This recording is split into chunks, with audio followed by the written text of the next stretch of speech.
Story there. Love that. All right, time to check in with meteorologist Robert Suhr. So, Robert, we got lots of rain in the forecast. I guess the only good news is no severe weather.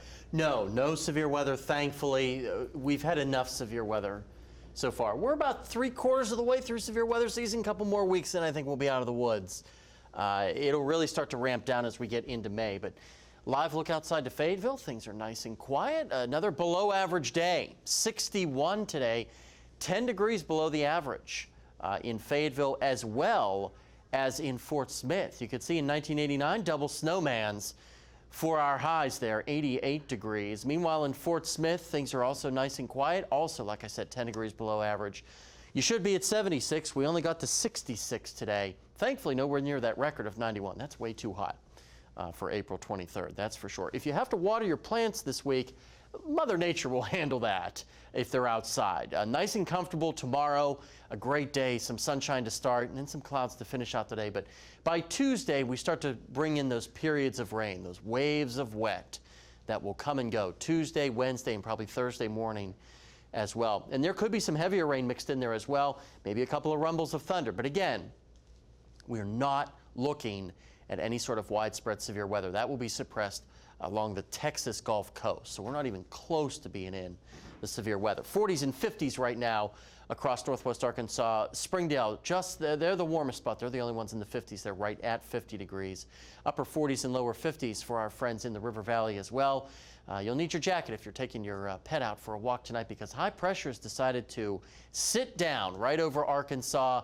You get high pressure, you get that sinking air, a lot of subsidence, and that really shuts off the cloud cover. It shuts off the winds. A very, very tranquil night. You can see some showers dying out over the maritime portion of the Gulf of Mexico.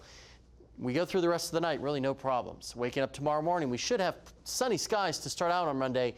You can see how quickly those clouds flood in from the west.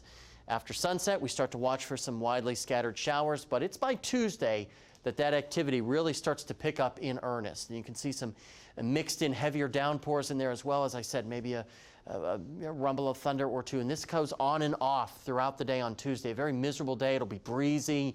So a cold, wind-driven rain. It'll feel like it's October, like the leaves should be blown off the trees. We'll get a break Wednesday morning before another round of rain slides through here. When all is said and done by Friday, an inch to two, maybe more, is certainly possible. Higher amounts if you get into some of those persistent bands of rain, which is why there is a slight risk here for excessive rainfall from the Weather Prediction Center. This is rainfall that exceeds flash flood guidance.